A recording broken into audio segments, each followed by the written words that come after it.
Vamos iniciar hoje um novo bloco aqui, que é nota que a UFO deu pro aluno e a nota que eu daria se estivesse corrigindo essa mesma redação. E para isso eu vou utilizar as redações dos alunos que fizeram a prova de transferência de 2024 e que me mandaram o espelho da redação junto com a nota obtida na prova. Então em 2024 caiu este texto motivador, era para fazer uma carta aberta. Aqui falava muito sobre fake news e o uso da inteligência artificial para aplicar golpes utilizando imagens de pessoas famosas. Eu não vou ler o texto motivador inteiro, mas vamos nos atentar ao comando da redação, porque isso é um critério muito importante que conduz à nossa correção. Redija uma carta aberta a ser publicada em um jornal de grande circulação, endereçada aos altos executivos das principais empresas de redes sociais operando no Brasil, motivando-os a colaborar na implementação de medidas contra fraudes publicitárias online. Na carta, analise as repercussões da propagação de anúncios falsos em suas plataformas, considerando os possíveis impactos dessas ações na sociedade brasileira. O comando, ele tem muitas informações e o comando da UFO, ele sempre é bastante rico. No curso nós temos uma aula exclusiva sobre como fazer a análise dos comandos. Mas olha aqui para vocês verem. Então aqui sempre vai falar qual é o gênero que vocês vão escrever. De modo geral, eles falam assim onde vai ser publicado, onde vai ser veiculado aquele texto. E aqui nós temos duas ordens que vocês precisam cumprir. Vocês vão escrever essa carta para os grandes empresários, e aí já gerou muita dúvida na época se eu tinha que colocar o nome desses empresários ou poderia falar de modo geral. Gente, vocês poderiam falar de modo geral. Eu nem sei quem criou o TikTok, por exemplo, e isso não vinha ao caso. E você tinha que fazer duas coisas: motivá-los a implementar medidas de segurança contra fraudes, e vocês precisavam analisar as repercussões dessas propagações de fake news. E como que vocês iam fazer essa análise? Ele já dava o como. Era analisando os impactos dessas ações na sociedade. Então aqui era preciso fazer duas coisas: motivá-los e analisar os impactos dessas veiculações de informações fraudulentas nessas redes sociais. Então vamos para a redação escolhida aqui. Carta aberta aos senhores executivos das principais redes sociais no Brasil. Então aqui, gente, está corretíssimo o que nós chamamos de título vocativo. A carta aberta tem isso. Muitos professores chamam isso aqui de título. Eu gosto de chamar que é um título vocativo, porque o vocativo é isso. É você deixar claro para quem você está escrevendo aquela carta. E sempre vai ter essa estrutura aqui mesmo, de carta aberta a alguém. E este aluno aqui escolheu escrever de uma maneira mais geral. Então, carta aberta aos senhores executivos das principais redes sociais do Brasil. Usando aqui o pronome de tratamento correto, que é os senhores, e a letra maiúscula por ser um pronome de tratamento. Então aqui saltou linha corretamente, é por isso que eu falo sobre ser um título vocativo, porque tem a mesma estrutura que em qualquer vocativo de outra carta, da carta de solicitação ou da carta de reclamação. E logo após isso você salta a linha, que não tem a necessidade da vírgula, como não foi colocado. Por isso que muitos chamam de título. Então aqui eu vou começar a fazer as marcações só dos erros também, para a gente pontuar no final, né? Na era da tecnologia da informação, com o uso da internet, o acesso à informação tornou-se facilitado e indispensável para as nossas vidas. Entretanto, a inteligência artificial trouxe com ela problemas que urgem resoluções, como as fake news ou notícias falsas. É por isso que, na minha posição de ator e figura pública no Brasil, peço aos senhores a colaboração da implementação de medidas contra fraudes publicitárias online, pois muitos criminosos podem utilizar da minha imagem para praticarem crimes cibernéticos. Então, quais os itens aqui? Gente, de modo geral, a estrutura dessa redação está corretíssima e eu não tenho nada a falar a respeito disso aqui. E a introdução aqui, de modo geral, também está muito linda. Na introdução de cartas e de qualquer outro gênero argumentativo, é isso que nós vamos fazer. Nós vamos introduzir o assunto, então trazer qual é a temática, fazer uma problematização e finalizar o nosso último período de qualquer carta. Sempre vai ser o objetivo daquela carta. Então, se é uma carta de solicitação, gostaria de solicitar algo. Então, se for uma carta de reclamação, gostaria de ressaltar alguns pontos, algumas problemáticas. Você não precisa necessariamente falar que você quer reclamar. Reclamar é levantar problemas. E na carta aberta você pode solicitar, você pode reclamar, mas aqui no caso já tinha sido dado o que vocês iam fazer, que era incentivá-los, lembra?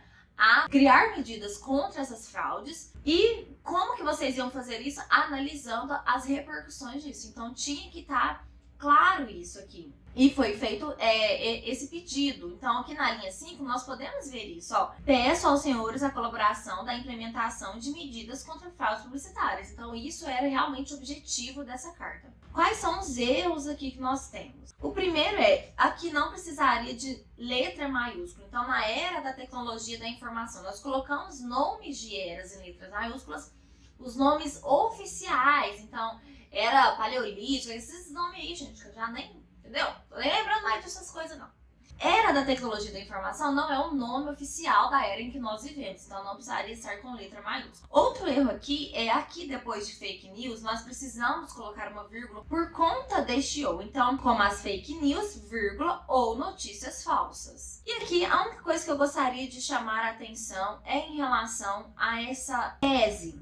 Foi dito, peça aos senhores a colaboração na implementação de medidas, que foi algo que precisava mesmo estar presente aqui, porque isso já era imposto no comando. Mas nós temos que lembrar dos objetivos de cada carta. A carta aberta é quando você quer realmente se direcionar a uma pessoa específica, a um grupo de pessoas, mas você faz isso de forma pública.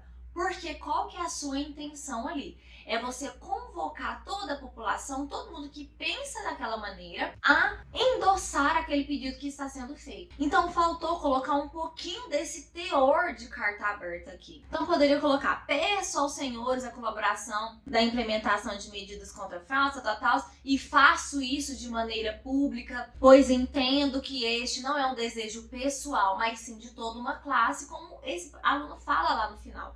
Que todos os seus colegas de profissão também sentem esse impacto disso, né? Faltou trazer esse apelo público da carta aberta. Mas, de modo geral, a estrutura está corretíssima. Primeiramente, como os senhores bem sabem, as redes sociais são ferramentas tecnológicas amplamente utilizadas pelos brasileiros. Nesse sentido, o uso de imagens associadas às figuras públicas, como eu, podem ser usadas indevidamente para práticas criminosas. A exemplo de tais ações ardilosas, há a propagação de anúncios falsos realizados sem autorização, conivência das celebridades nas plataformas digitais que os senhores administram. Assim, eu e meus colegas atores nos sentimos desprotegidos, pois parte da sociedade encontra veracidade nessas informações. Então aqui, o único erro que tem é um erro de gramática aqui, ó. Porque faltou o que eu sempre falo, que é o famoso paralelismo. Propagação de anúncios falsos realizados sem a autorização, então sem a autorização e sem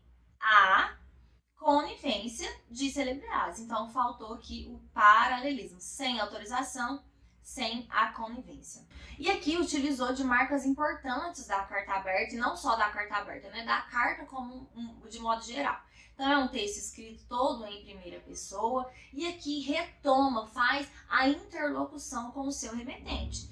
Quando coloca aqui, ó, primeiramente, como os senhores bem sabem. E aqui uma coisa que eu gostaria de ressaltar é que é uma gramática muito boa que esse aluno tem. Por quê? Quando nós utilizamos os vocativos como sujeito, eles devem vir em letra minúscula mesmo, como foi feito aqui. Quem bem sabe? Os senhores. Então, esses senhores aqui é sujeito. Agora, quando eu falo aqui no final, na linha 20, espero senhores executivos, aqui já está como vocativo. Por isso, letra maiúscula. Então, corretíssimo este uso aqui. Neste parágrafo, o que realmente faltou foi somente essa vírgula. Desse modo, senhores executivos, mais uma vez a interlocução que está certíssima. Uma vítima frequente, meu amigo de emissora, apresentador do Jornal Nacional, William Bonner, é uma pessoa escolhida pelos fraudadores que se apossam da credibilidade do jornalista e tiram proveito disso. Nesse viés, os golpistas usam a tecnologia para obterem lucro com falsos anúncios que funcionam como armadilhas para enganar a população. Ademais, todo crime ocorrido no ambiente virtual conta com a ajuda do anonimato proporcionado pela internet, o que dificulta em demasia a captura dos criminosos. Então aqui, o que ficou faltando neste parágrafo? Eu achei essa argumentação um pouco vaga. Nessa parte aqui, ó. Obterem lucros com falsos anúncios que funcionam como armadilhas para enganar a população. Quais são esses falsos anúncios? O próprio texto motivador traz esses exemplos de anúncios de bancos e etc. Então, ficou uma frase muito generalista e por conta disso a gente não entra no cerne da questão.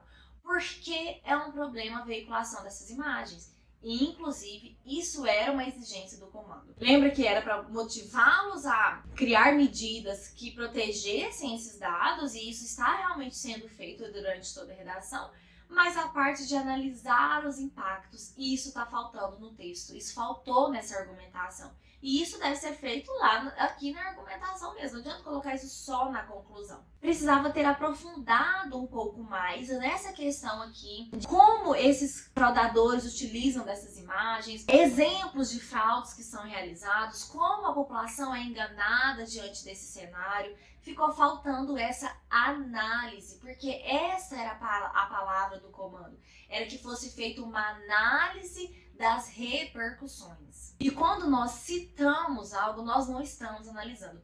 Inclusive, essa é uma dificuldade muito grande dos alunos de entenderem a diferença entre afirmações e tese. Quando eu falo que há um volume muito grande de fake news que circulam na internet, isso não é uma tese, isso é uma afirmação, isso é um dado. Tese é quando eu gero uma problematização. Só o fato de eu falar, e isto é um problema, já estou problematizando. Mas se eu apenas afirmo um dado que acontece, um fato que acontece na sociedade, isso não é uma tese. E analisar envolve você problematizar e você, de fato, trazer argumentos, mostrar por que aquilo ali é um problema. Então aqui só foi mencionado que eles estão usando essas imagens para fazer armadilhas. Mas quais armadilhas são essas? Ficou uma frase muito vaga. E olha que tinha bastante linha aqui que ainda poderia ser explorada. Espero, senhores executivos, que medidas para proporcionar uma maior segurança em suas redes sociais sejam realizadas. Então, mais uma vez, reforçou o motivo dessa carta e está perfeita essa conclusão. E um dos motivos da carta, na verdade, o motivo da carta era de fato incentivar esses executivos a melhorarem a proteção desses dados. E faríamos isso analisando as repercussões dessas fake news, né? Então, reforçou o motivo da carta. Como figura pública, saliento do perigo que as notícias falsas, bem como outros crimes virtuais, podem colocar em risco toda a população nacional. Assim, devemos sempre fazer pela liberdade de expressão, mas com responsabilidade dentro dos limites entre o certo e o errado. Atenciosamente, José. Aqui apenas duas questões de um pouco gramática, mas que também gerou impacto de coesão e coerência. Então, como figura pública, saliento do perigo que as notícias falsas podem colocar em risco toda a população? Não.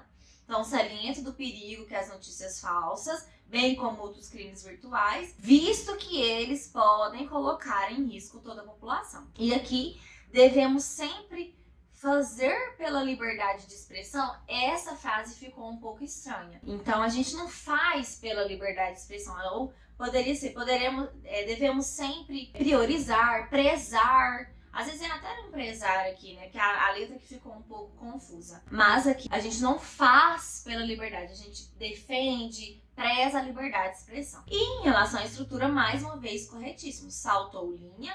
A despedida, que vai ser sempre atenciosamente ou respeitosamente, com o mesmo distanciamento de parágrafo, de margem, letra maiúscula, vírgula, saltou linha novamente e assinou como José, porque ele colocou que era um ator, então assinava como José ou José. Corretíssimo.